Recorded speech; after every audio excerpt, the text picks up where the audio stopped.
Good afternoon, evening, and morning, ladies and gentlemen, as the case may be, depending on your time zone, wherever you are. It's indeed my pleasure and honor to be addressing this August gathering of luminaries, delegates, and professionals across various industry segments. Over the past 3 days, we've been privileged to listen to distinguished speakers and leaders, as well as be part of some insightful panel discussions, both guiding us onwards to the path, as well as cautioning us to watch out for any hidden pitfalls, and all in the backdrop and the context of the changing times which we're living through right now.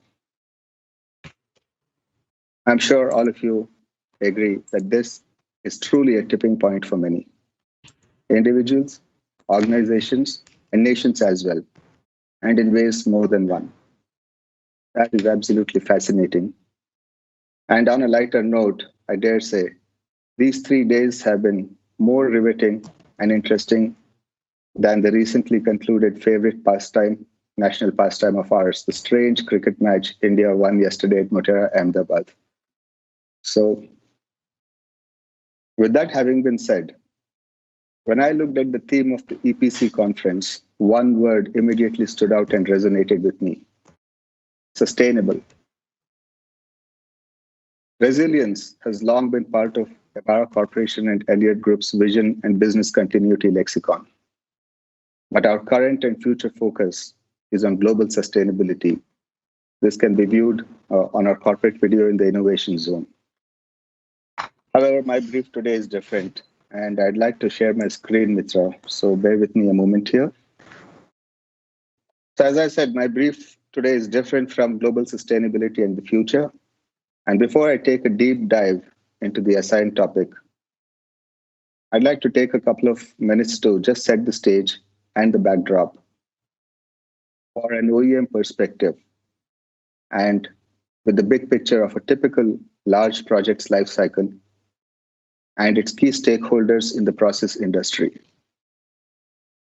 So when I look at the big picture as an OEM, at the center, the biggest stakeholder is obviously the owner and the end user. Starting right with the technical and the commercial project feasibility and moving on through some very, very high-level steps. At the end, it stops and then continues with asset integrity management. Through this journey which the owner and the end user has, right at the very beginning, the licensor steps in. When the project feasibility and design and engineering is being commenced, you look at the licensor giving the basic engineering technology license, the front-end engineering, the basic engineering package, safeties, engineering reviews, and certain IPR equipment, particularly in the oil and gas and the downstream industry. As we move on to the construction, commissioning, somewhere during the engineering phase, you have an EPC or an EPCC or an EPCM. There's PSCs, there's different names which are used, but functions are different. And pretty much they are talking about engineering, basic detailed procurement, construction, commissioning, right from the supply to all that you see on the screen there. And somewhere in this mix are the equipment suppliers, particularly critical OEMs or original equipment manufacturers, who are the nuts and bolts of this project, whether it's a small high tensile bolt or, as in our industry, complicated process turbo machinery. And OEMs such as us and others get into equipment selection controls, managing the project, engineering management, installation, commissioning, the manufacturing, aftermarket services, technical support, technology updates. And with these four circles, which you see, they overlap with each other, but pretty much there's a sweet spot right in the center. And this sweet spot is where, right at the beginning of the EPC conference, I heard one of the distinguished speakers mention that there needs to be close communication. I think it was you, Mr. Samudra, if I'm not mistaken, that communication is key. And it's only with close communication with all the stakeholders that the sweet spot is common to everyone to achieve the goals of what we need to do. What happens after this to set the stage? Again, there's a lifetime relationship once the project goes live, and we look at sustainable reliability and availability of the equipment and the project. And this is a very close relationship between the owner and the end user and the critical OEM who supplies this equipment. Right from the installation phase, when there's startup management, there's installation, commissioning, technical services, field services, which are expected from an OEM, in addition to the equipment which has been supplied. During the operational phase, if any issues come up, there's emergency management. We need to have pretty quick response teams from our manufacturing design to support the field requirements. During the maintenance management phase, pretty much for these large process industries, plant turnaround management is a critical part. And this has been mentioned a number of times in various discussions over the last 3 days. Again, parts, O&M parts, which I heard mentioned in one of the panel discussions, services, site audits, managing the turnaround as a project management, and then to execute this. And finally, we talk about performance management, which is to improve your existing plant, improve your existing facility and the equipment, whether it being energy efficiencies, whether it's being increasing productivity and capacity enhancements, compliance with the latest EHS requirements and the statutory governing bodies' needs, modernizing, and then to carry out audits. So this relationship more closely exists between the OEM and end users. With that in mind, just to recap the main theme of the conference, let's talk a little bit about resilience, growth, and manufacturing separately. I do promise you, we'll put all this together to make sense to come back to the topic of what my brief is. So when we look at resilience, growth, and manufacturing, a lot has been said about resilience, and there have been absolutely mind-opening discussions on this from eminent speakers right at the beginning. What is resilience? What do we need to do? And I can't add much to that. But still, at the risk of adding one more definition to all those meaningful insights we received, I thought that an engineer's definition may resonate with some of the audience. After all, we are a process engineering industry. The modulus of resilience, and it's quite complicated to read, but I'll try, is the maximum amount of energy per unit volume that a material can absorb and still return to its original position. And engineers generally understand a formula better than words. So here you go. That is the formula for the modulus of resilience. So in our world, we actually have a formula for resilience which we're looking at. But that's as far as I'm prepared to go, and not more on the technical aspects, because that's all I know about this. In other words, in layman's language, if something upsets you and shakes you out of your slumber, don't get bent out of shape. Step back, snap back, and then try to find a new comfort zone which you can keep carrying on. So that, in my mind, is a very layman definition of resilience. Let's move on to the question, how to make it stay that way. That is sustainable resilience. And I will not make an attempt to answer that question because this will be very simplistic. A lot has been discussed on how can we answer this across various facets of the industry, as well as various areas. And what can we do in the future, be it renewables, be it existing non-renewables, and what can we do to recover? So the big question is how to make it stay that way. Moving on to growth. Let me just throw out some very general definitions. We think of growth as GDP growth. We think of physical growth in individuals. We think of mental growth. But again, an engineer sometimes thinks of a thermal growth. It's the tendency of matter to change in shape in response to something in temperature. Well, the takeaway from this really, these 4 definitions, and there are many more, that growth can be quantitative or qualitative. Internal, external, organic, inorganic, controlled, uncontrolled, you name it. But the thing to understand here is that pre-COVID, as individuals and as organizations, we generally knew which path we were heading in terms of growth. Well, hopefully we knew. COVID changed all that and it reset our compass. Most of us have been spun around, some with blindfolds on.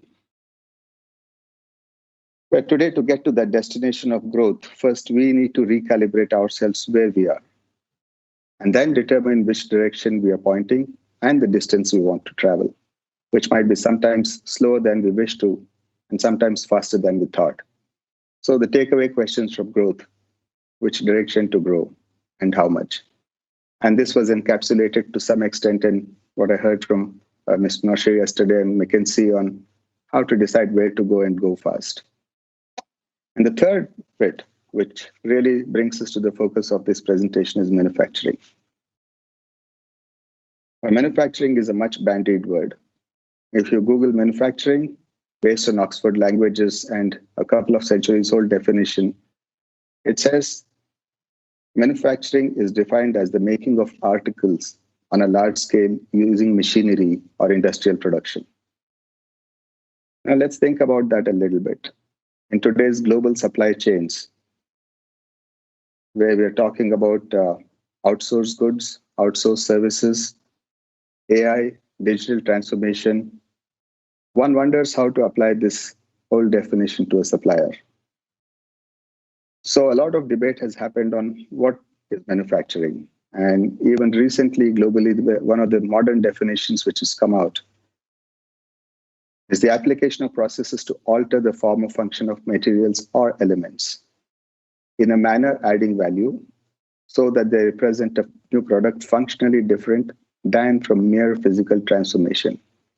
This is very important because manufacturing is no longer restricted to within the factory where physical transformation of goods take place. A number of other activities which are likely to contribute to the value creation, and consequent employment in the manufacturing process: research, design, marketing, engineering, supply chain, life cycle services, support infrastructure, IT, anything which goes into the coming out of an end product used by a customer is a broader definition of manufacturing. So for the rest of this discussion, I will consider this encompassing definition of manufacturing. Well, how about the challenges and the opportunities? Well, as far as challenges and opportunities go, I'd like to repeat a statement from one of America's most charismatic ex-presidents, Barack Obama, from a recent interview. And you might have heard this recently on the radio airwaves while driving or in the car. This might sound like a cliche, but sometimes cliches are true. And for that very reason, they're called cliches. We've all heard another word for challenge is opportunity. Important to note that they may not be the same. When one comes across a challenge, either one can fight it head on, which is probably the strong way and the direct way to approach it, may not be the smartest way. One challenge may throw up an opportunity elsewhere. Or again, from a layman's point of view, when a door closes, another door opens somewhere.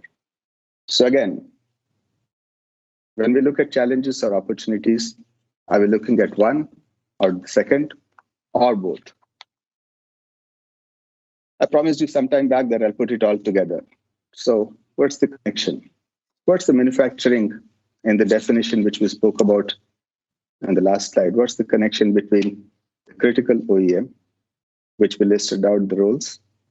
So typically during the equipment selection and controls, right when a project begins, the OEM is fairly in close touch with the end user, even the licensor, to develop manufacturing, as we saw earlier. Managing the project, doing project engineering, getting into the design and the drafting, the supply chain, the quality control, quality assurance. Today's world, we call it as global quality, logistics, and then the shop manufacturing operations, which is the earlier narrow definition, the planning of the manufacture, production, the quality logistics within the four boundaries of the shop. All these are very closely worked between the critical OEM, the EPC, and definitely with interactions and inputs from the owner and the end user. At this point of time, the process licensor forms some part of the discussion when it needs to go back for some clarifications, but typically not. And finally, once the product is installed, while the product is shipped, the product is shipped, as I mentioned earlier, the lifetime relationship between the owner, end user, and the licensor and the critical OEM. The licensor comes in when there's debottlenecking, efficiency and capacity gains, and then all the other aftermarket services of troubleshooting, turnarounds, technical support, spares, etc. So given that big background of the relationships, what do we need to build OEM resilience? So we need to look at the background and the canvas of how can manufacturing opportunities and the resilience it brings help, keeping in view the big picture here. So typically, when we look at a large HPI project on the horizon, and we heard petchem is on priority. I spoke about large crackers, large projects coming up, 28 billion investment, 1 million crackers per year, and these very large process-oriented projects which are coming up, high investments, complex infrastructure, pretty much stakeholders becoming global players. Supporting the Atmanirbhar initiative, which is key to sustainable resilience. And we speak about a little bit the three pillars: economy, infrastructure, technology. The need to have strong in-country support systems. Such plants do not shut down. We've heard in turnarounds, we're pushing the envelope there to make it from 3 years, 4 years, 5 years to an 8-year continuous operation. So especially when there are no standby mechanisms and equipment such as critical process turbomachinery, which are the heart of these big plants, need to run continuously. Cross-border transactions are becoming more and more difficult. As we know, in the current and the unfolding geopolitical situation, we're not sure cost and time frames are getting under pressure. So what this does is the birth of a critical OEM. And this becomes very important to procure, operate, and maintain these kind of equipment with support from in-country resources for sustained resilience. Otherwise, in other words, we call it a sustainable business continuity plan. So what does the OEM do? We spoke about the definition of manufacturing, we spoke about the links, and we spoke about the canvas. First of all, a global OEM or an Indian OEM, for that matter, needs to understand these critical support needs which these projects and users and OEM EPCs have. The biggest thing they can do is provide ease of business, set up in-country and global both support system and facilities, of course, dictated by the OEM's business model.